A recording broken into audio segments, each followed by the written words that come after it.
The necessity for a global unity culture to replace the ancient bipolar culture of separate West and separate East, taken from the ALETHEON, the divine avataric self-revelation of his divine presence, Avatar Adi Dar Samraj, Volume 1, page 125.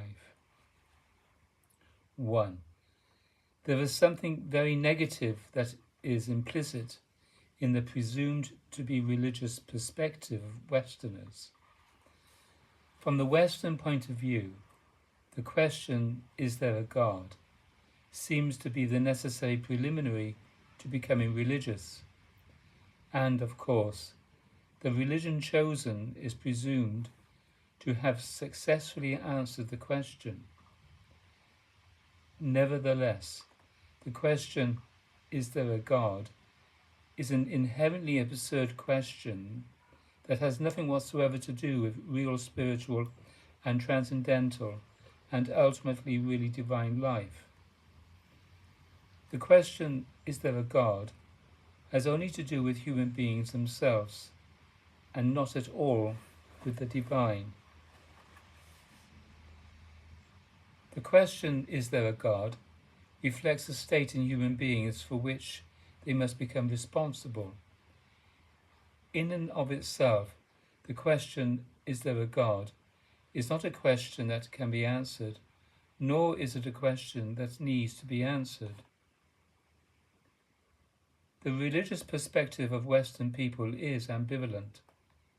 On the one hand, Westerners are very worldly and strong at the life level, insofar as their religion permits worldliness, and on the other hand, they are phasing, weak and always threatened at the level of subjective or mental and psychic responsibility.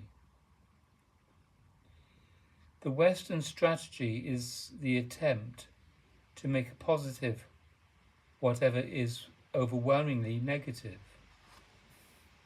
People in the West are always trying to overcome what is negative with positive feeling, with beliefs, with effort, with answers, with conditional and materially fixated knowledge. And yet, it is unconscious accumulated patterning of body and mind that is actually shaping the lives of Westerners. Thus, Westerners remain characteristically weak at the deep subjective level and chronically obsessed with an uninspected negative psychological force that is always influencing both their outward behavior and their thinking processes. Therefore, Westerners are always trying to surmount the negative psychological force, either through ego effort or by means of imaginary association with a separate absolute other, whose power they can consume irresponsibly. And in all of that, faith and belief are reduced to the status of methods for overcoming psychological negativity.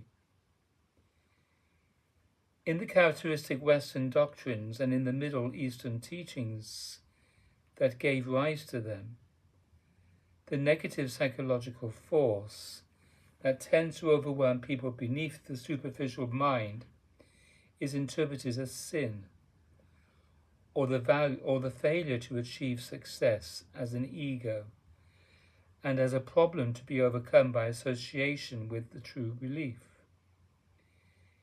If they are already, or as an irreducible matter of principle, presuming a negative position, people tend to orient themselves towards something they feel is positive, something they feel will save them from themselves.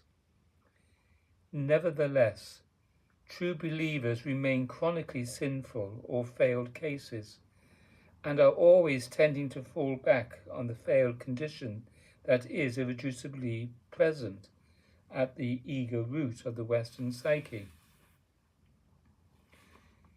The fundamental tenet of the great Middle Eastern religions, which, in combination with ancient Greek and Roman modes of philosophical and political thought and idealism, have provided the mythological and conceptual basis for the fabrication of Westernism, is that the world and everything in it, including human beings or separate egos, is, even as a matter of logical necessity, the creation of a causative or creator deity, and that humankind is the highest or final creation, always reflecting, but of course, because of its inherent and irreducible conditionality and separateness, never equaling the deity.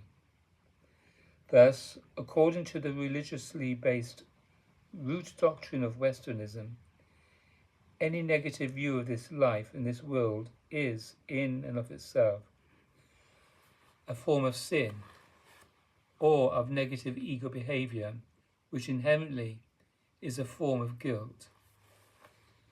Therefore, according to Western dogma, it is a sin to believe that this world and the separate self or ego I are not God-made, or that a divine plan is not making the destiny of the world and of the individual, or that the world and even all individual fate is not intrinsically and altogether controlled and purposed by the divine. The characteristic Western presumption is that because the world is or must be believed to be under the control of the divine, its conditionally apparent or worldly destiny must necessarily be altogether positive, whatever its present condition may be. Therefore, from the Western point of view, to view the world and the separate ego self negatively, and for that reason not to unequivocally embrace and egoically self-identify with the worldly process of conditional happenings, is, in and of itself, sinful. On the other hand, the characteristic Eastern or Oriental point of view does not unequivocally adhere to the principle that the world and the separate self are the creations of a causative or creator deity, and that the world, or all of conditionally apparent existence, is therefore a divine necessity requiring the unequivocal embrace of the worldly life and the presumed ego identity that is apparent as the body-mind self. The root principle that is characteristic of the East intrinsically transcends conditionally arising phenomena. The Eastern or Oriental mind is inherently critical of the world itself, not just of the things in the world. From the root perspective of the Eastern mind, the world and the separate ego self are viewed not as the creation of the divine, and therefore as a divine necessity, but as an illusion or dependent and non-necessary mere appearance, and even as an illusion that is not to be trusted.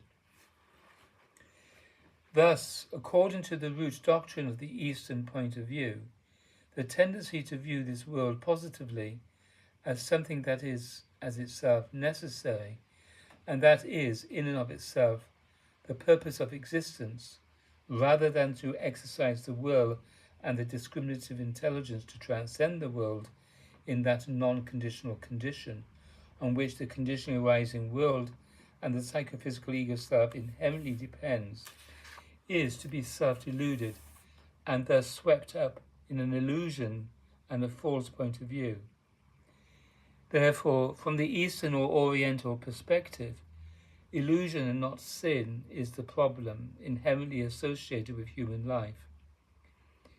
The official disposition promoted in the West is moved toward the world itself, and thus it is oriented to move into the world with a positive will and to struggle against the root psychological tendency to view the world negatively. The official disposition promoted in the East is moved to transcend this world with a world-renouncing will, or otherwise with intrinsically world-transcending discriminative intelligence, and thus it is oriented to struggle with, or otherwise tacitly renounce, the root psychological tendency to view, and thereupon to naively embrace the world merely positively. 2. What can be seen in the outward conflicts on Earth today are essentially the artifacts of the two halves, or the two brain sides of humankind, as if the brain's two hemispheres were at war with one another. Nevertheless, humankind is no longer of either the West or the East. Rather, now and forever hereafter, humankind is a global construct or reunion of all, and therefore every individual, every brain mind, and every nation and culture must intensively and comprehensively readapt to a unified rather than a bipolar, global, and necessarily cooperative order. People today may naively try to become associated with the ancient classical systems of religion, spirituality, and philosophy, yet they do not have the concentration and the undivided mental wholeness necessary for a fully right and comprehensive examining of the concepts, the motives, the religious belief systems, and the esoteric methods that once arose in the bipolar ancient world and psyche. People today generally no longer represent the root archetypal psychological dispositions that are at the root of the ancient great cultural enterprises, East and West. Rather, people today all over the earth are suffering a double-minded brain confusion of irreducible opposites and unanswered questions. Therefore, unless the root archetypal suppositions, presumptions, and dispositions that anciently divided West from East are actually true of you, such that you are exclusively self-identified with either a Western or an Eastern mind and psyche, you cannot fulfill either the Western program or the Eastern program as they were each originally and separately proposed. If you are truly moved to a right religious life, or otherwise esoteric, spiritual, transcendental, and self-evidently divine life, you have no choice but to completely inspect your condition of existence. That ordeal is a necessity inherent in the confusion of Western-Eastern mind-brain that is the result of the modernization, or the universal cultural face-to-face, of the present-day globalized society of humankind. Therefore, you must grow to understand society, and therefore to practice right religious or otherwise esoteric life in truth. You must become able to differentiate all your casually generated motivations that reflect archaic, conventional, and thus inherent bipolar concepts, persuasions, and philosophies. You have casually inherited your presumed Western or Eastern mind without ever having been a very profound student of it. It all just filtered in through a little bit of cultural training, a little bit of parental and social influence. Nevertheless, in order to embrace right religious practice, or otherwise esoteric way of truth itself and of reality itself, you must, in a truly ego-transcending and difference-transcending manner, become responsible for the religious and altogether human and egoic conventions your patterning represents and would otherwise animate. And you must do this via a sophisticated and intensive investigation of all your mere ideas, however casual or otherwise intensive your inheritance of them may have been. Therefore, in order to serve the course of the ego-transcending and difference-transcending investigation that is necessary for all of humankind. I have made this book and many other books, wherein and whereby I present a comprehensive system of unique tools that will, if rightly and consistently used, enable that investigation to be truly effective and successful. Da, da, da.